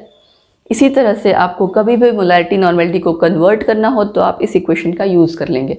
दोनों में से जो दिया होगा दूसरे को आप कैलकुलेट कर लेंगे with the help of basicity और एसिडिटी, डिपेंडिंग अपॉन एसिड दिया है या बेस दिया है, ठीक है। ये सारा हो गया थ्योरी पार्ट आप कह सकते हो, ठीक है। मोलैरिटी इक्वेशन की हमने, नॉर्मेलिटी इक्वेशन की, मिक्सिंग की हमने एसिड्स की या बेसिस की, तो क्या इक्वेशन आती है, नॉर्मेलिटी मोलैरिटी का रिलेशन क्या है, और ये दो चीज़ें जो बहुत इंपॉर्टेंट हैं फॉर न्यूमेरिकल्स, ठीक। चलिए अब करते हैं न्यूमेरिकल। अब देखिए क्या क्वेश्चन दिया है हमने, मोलैरिटी और नॉर्मेलिटी दोनों ही निकालनी है किसकी, सॉल्यूशन की, जो कि सॉल्यूशन ऑब्टेन्ड ऑन मिक्सिंग। दो चीज़ें आपको दी हुई हैं, दोनों ही यहाँ देखिए मैंने एसिड लिया है। एक केस हम करेंगे जिसमें दोनों ही सेम वाला हो, मतलब दोनों एसिड या दोनों बेस हो, वो डायरेक्ट क्वेश्चन है, उसका हम एक केस करेंगे। बाकी इसी तरह एक मोलैरिटी इक्वेशन वाला, एक नॉर्मेलिटी इक्वेशन वाला। अब क्या बात आती है, 100 ml ऑफ 0.2 मोलर H2SO4 आपको गिवन है और 50 ml है इसका 0.1 मोलर HCl का। इन दोनों को अगर मिक्स करेंगे तो नई मोलैरिटी, जो नया सॉल्यूशन बनेगा उसकी मोलैरिटी और नॉर्मेलिटी क्या होगी। मोलैरिटी तो यहीं से निकल जाएगी क्योंकि मोलर मोलर दिया हुआ है। नॉर्मेलिटी के लिए पहले आपको इसको नॉर्मेलिटी में कन्वर्ट करना पड़ेगा, ठीक है। तो हम इधर कर लेते हैं 0.2 मोलर का मतलब क्या है, इक्वलेंट टू 0. H2SO4 है, 2 से मल्टीप्लाई करेंगे नॉर्मेलिटी कैलकुलेट करने के लिए, मोलैरिटी इंटू बेसिसिटी, एसिड है ना तो बेसिसिटी, तो 0.2 × 2 कितना आ गया, 0.4 नॉर्मल H2SO4 का। इसका सेम ही रहेगा क्योंकि बेसिसिटी 1 ही है, तो क्या हो गया 0.1 नॉर्मल, ठीक है। हमने मोलैरिटी नॉर्मेलिटी दोनों कर ली। अब इस क्वेश्चन को करने के दो तरीके हैं, है ना। एक तरीका तो वो कि वो फॉर्मूला अप्लाई कर लेते हैं, दूसरा तरीका वो है जो इसके बाद में कराऊंगी, सेम क्वेश्चन को दोनों तरीके से कराऊंगी।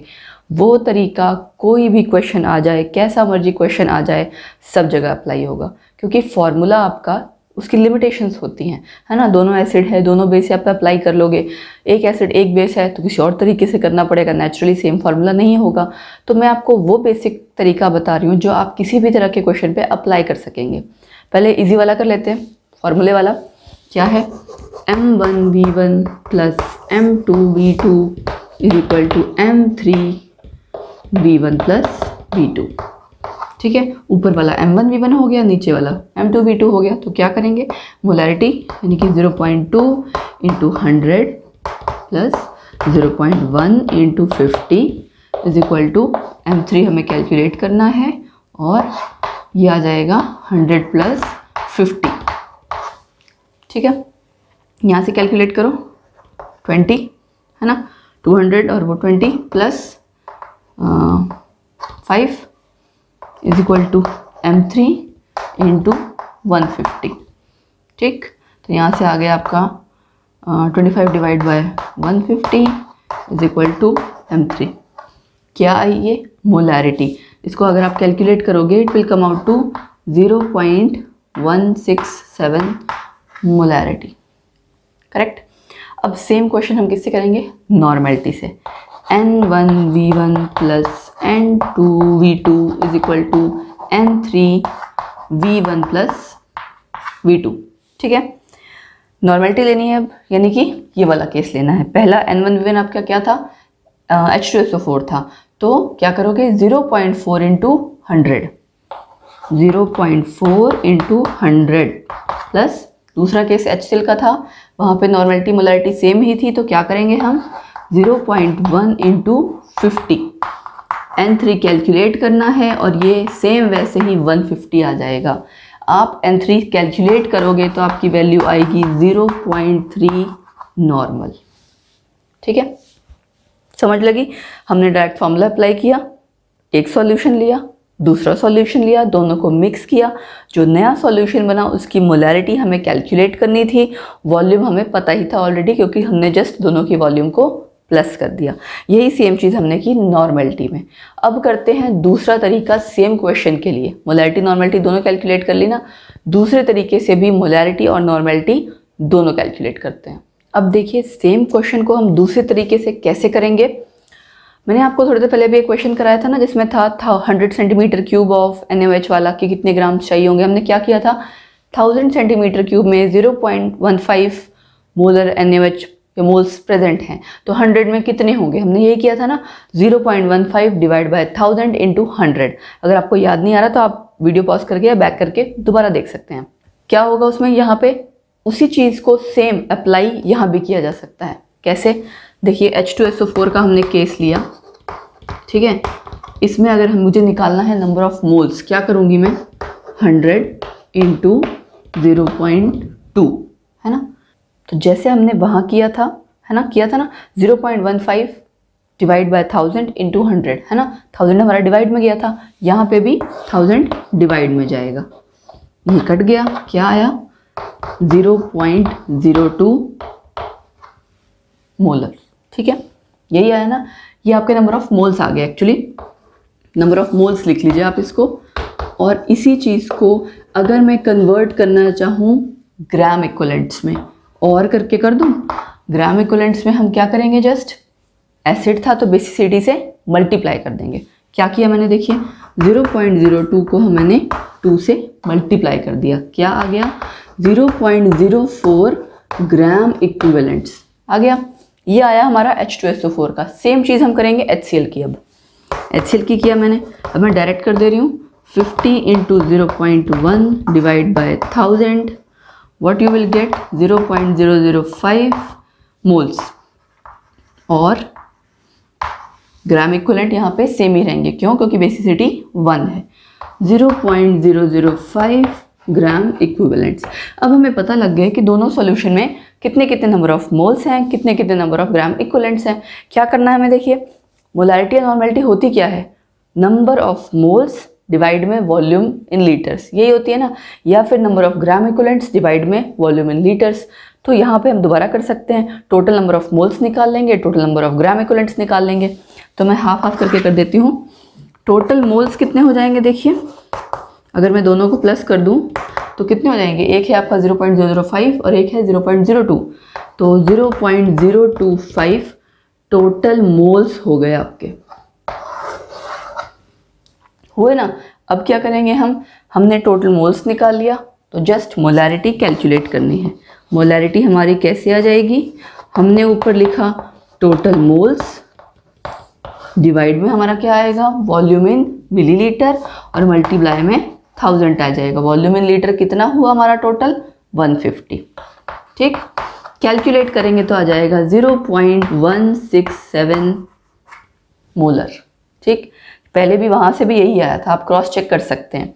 नॉर्मेलिटी के लिए क्या करेंगे, total number of gram equivalents, total gram equivalents कितना था देखिए 0.04 प्लस 0.005, तो कितना आ गया 0.045 ग्राम इक्विवेलेंट्स आ गए। उसके बाद नॉर्मेलिटी कैसे कैलकुलेट करेंगे, n इज इक्वल टू मैंने किया 0.045 डिवाइड में आपका सेम वही टोटल वॉल्यूम 100 प्लस 50 150 मल्टीप्लाई में 1000।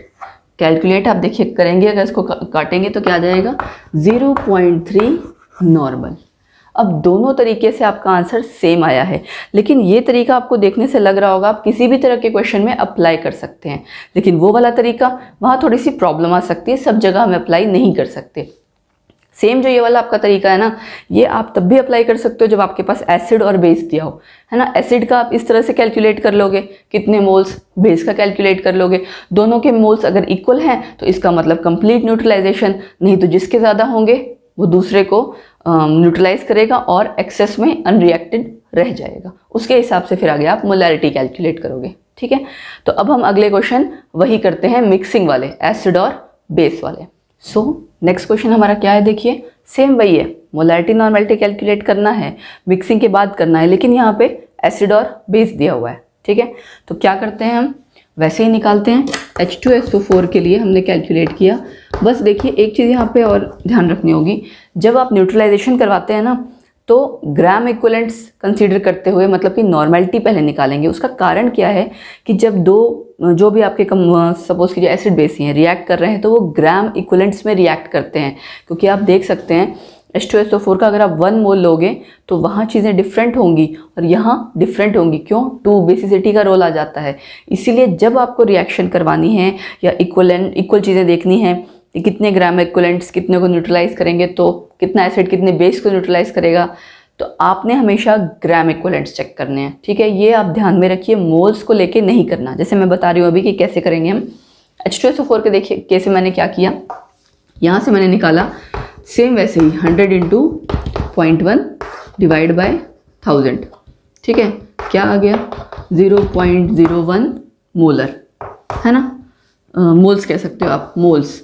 और ग्राम इक्विवेलेंट्स में क्या आ जाएगा 0.02, यही होगा ना, मल्टीप्लाई करके 0.02 ग्राम इक्विवेलेंट्स। ये देखिए मैंने डायरेक्टली कर दिया क्योंकि हम ये प्रैक्टिस कर चुके हैं। ऐसे ही मैंने उसके बाद NaOH का किया। क्या किया मैंने 50 इंटू 0.1 डिवाइड बाय 1000, कितना आ गया 0.005, ये आ गया ना। ये आपके आए मोल्स और ग्राम इक्विवेलेंट्स भी इतने ही होंगे। क्यों, क्योंकि एसिडिटी 1 है ना, एक ही OH आयन आपका डिस्प्लेस हो सकता है। हमने देखो दोनों में क्या निकाल लिए, दोनों के मोल्स निकाल लिए, दोनों के ग्राम इक्विवेलेंट्स निकाल लिए। फिर मैंने आपसे क्या कहा, ग्राम इक्विवेलेंट्स रिएक्ट करते हैं, मोल्स नहीं करते। आप देख सकते हैं रिएक्ट कौन कर रहा है आखिर, H और OH आयन यही कर रहे हैं ना। अगर इसके हिसाब से देखें तो H आयन कुछ और आ रहे हैं, लेकिन इसके हिसाब से अलग हैं। हमें तो पता है 2 H आयन है, इसीलिए जब भी न्यूट्रलाइजेशन होना आपको इक्वेट करना हो जब गो फॉर ग्राम इक्विवेलेंट्स, ठीक है। अब यहाँ से देखिए एक्सेस आपको पता लग रहा है कौन है, NaOH जल्दी खत्म हो जाएगा, H2SO4 एक्सेस है ना। एक्सेस क्या लाइन लिखेंगे हम 0.005 gram equivalents of NaOH get neutralised by, किससे होगा H2SO4 से, है ना। Get neutralised by 0.005 gram equivalents H2SO4, ठीक है। तो क्या चीज़ एक्सेस रह गई, H2SO4। क्या लिखेंगे हम H2SO4 लेफ्ट अनरिएक्टेड, क्योंकि आपका जो नई मोलैरिटी नॉर्मेलिटी निकालनी है उसके हिसाब से ही निकलेगी, है ना। आप माइनस कर दोगे 0.02 माइनस 0.005, आपकी वैल्यू आ गई 0.015 ग्राम इक्विवेलेंट्स, ठीक। अब हमें पता लग गया हमारे पास एसिड एक्स्ट्रा है और हमें इसके हिसाब से क्या निकालना है, मोलैरिटी और नॉर्मेलिटी। पहले नॉर्मेलिटी निकाल लो, उसको कन्वर्ट कर लो मोलैरिटी में। पहले करते हैं नॉर्मेलिटी। क्या होती है नॉर्मेलिटी, हमारे पास ग्राम इक्विवेलेंट ऑलरेडी हैं ही।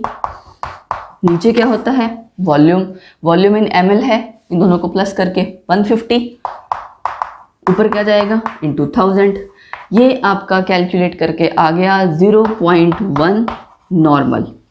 ठीक है, आप देख सकते हैं कट जाएगा, नॉर्मेलिटी आ गई। मोलारिटी कैसे करोगे आप, आपको रिलेशन ध्यान है, नॉर्मेलिटी इज इक्वल टू, ये देखिए यहाँ n is equal to m into n, यही था आपका रिलेशन कि normality is equal to molarity into, अब ये एसिड है तो मतलब इंटू बेसिसिटी n की वैल्यू। तो इसका उल्टा कर दोगे तो क्या कर देंगे, नॉर्मेलिटी को हम डिवाइड बाय 2 कर देते हैं मोलारिटी कैलकुलेट करने के लिए। तो क्या कर दिया मैंने 0.1 डिवाइड बाय 2, आंसर आ गया 0.05 मोलर। Got that.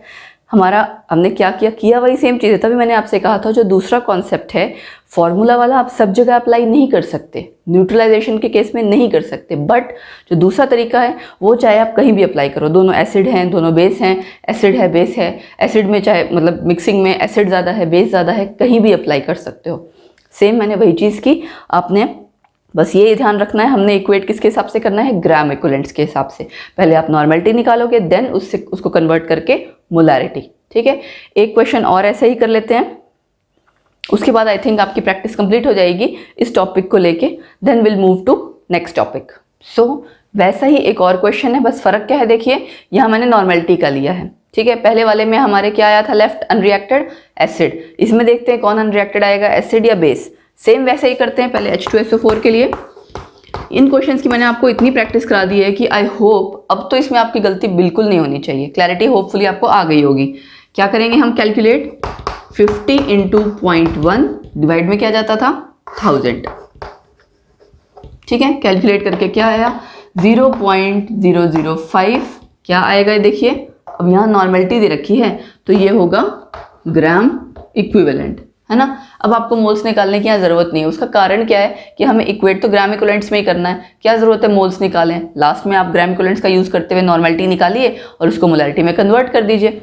ठीक है, उसके बाद क्या करेंगे हम, NaOH, सेम उसी पैटर्न पे क्या करेंगे 100 इंटू 0.1 डिवाइड बाय 1000, क्या आ गई वैल्यू 0.01 ग्राम इक्विवेलेंट्स। यहाँ लिख देते हैं, मेंशन कर देते हैं, ये H2SO4 का है और ये NaOH का। अब देखिए, देख के पता लग रहा है आपको कि एक्स्ट्रा क्या है, एक्सेस में क्या है NaOH। पहले वाले केस में क्या था एसिड, इसलिए मैंने दूसरा एग्जांपल इस तरह का लिया कि आपका एक जगह एसिड अनरिएक्टेड आए, एक जगह बेस अनरिएक्टेड आए। ठीक है, लिख लेते हैं फिर NaOH लेफ्ट अनरिएक्टेड या अनन्यूट्रलाइज्ड, एक ही बात है। क्या करेंगे आप, माइनस कर देंगे, है ना, माइनस करेंगे क्या आ जाएगा 0.01 माइनस 0.005, सेम वही वैल्यू आ जाएगी 0.005 ग्राम इक्विवेलेंट्स। बस सिंपल ये कर दिया आपने। अब क्या रह गया, बस नॉर्मेलिटी कैलकुलेट करनी है। नॉर्मेलिटी के लिए हम लोग क्या करते हैं, ग्राम इक्विवेलेंट्स लेते हैं, डिवाइड में आपकी वॉल्यूम आती है, ग्राम इक्विवेलेंट्स हमारा है ऑलरेडी 0.005 और वॉल्यूम देखिए कितनी है 150 इंटू 1000। सेम वैसे ही सारा सेम पूरा सेम है ना, जैसे जहां आपने 1000 से मल्टीप्लाई करना था, डिवाइड में आपके वॉल्यूम कैलकुलेट करेंगे तो आपका आ जाएगा 0.033 नॉर्मल। अब आपको नॉर्मेलिटी पता लग गई, अब क्या रह गया सिर्फ कैलकुलेट करना मोलारिटी। मोलारिटी भी कहा हुआ है ना, NaOH में देखिए इसकी एसिडिटी क्या होगी, बेस है ना तो इसकी एसिडिटी क्या होगी 1, तो यानी इसकी मोलारिटी भी क्या आ जाएगी सेम, कोई चेंज नहीं आएगा 0.033 मोलर। अगर यहाँ भी आप चाहते ना तो कन्वर्ट कर सकते थे फिर से वैसे ही मोल्स, लेकिन आपको पता है आपको कंपैरिजन किस में करना है, ग्राम इक्विवेलेंट्स में, इसीलिए मोल्स का कन्वर्ट करने का कोई लॉजिक ही नहीं बनता था। आंसर को आपने क्या किया, जस्ट ग्राम इक्विवेलेंट्स निकाले, इक्वेट करके देखा कौन एक्स्ट्रा है, उसके हिसाब से आपने कैलकुलेट किया नॉर्मेलिटी एंड मोलारिटी। ठीक है, आई होप ये था आपका अब तक का मोल कॉन्सेप्ट। हमने बेसिक्स किया सारा, मोल्स निकालने, मोल्स भी मैंने हर तरह से इन terms of mass, volume and that one number, उसके काफ़ी सारे क्वेश्चंस कराए। फिर हमने किया mole concept in solutions detail में, उसके सारे क्वेश्चंस किए। आई थिंक इतने में मोल कॉन्सेप्ट होपफुली क्लियर हो जाना चाहिए आपका, क्योंकि मैंने हर तरह के क्वेश्चंस कवर किए हैं। अब इसके बाद जो अगला टॉपिक आएगा, नेक्स्ट टॉपिक, वो हम नेक्स्ट लेक्चर में लेंगे। और I think that's it for this lecture. बाकी सेम वही, लाइक कीजिए वीडियो को, शेयर कीजिए ज़्यादा से ज़्यादा, सब्सक्राइब कीजिए चैनल को और कॉन्टिन्यूसली पढ़ते रहिए, आते रहिए हमारे चैनल पे, रेगुलरली पढ़ते रहिए और अपनी नॉलेज बढ़ाते रहिए। Thank you so much, bye bye, take care.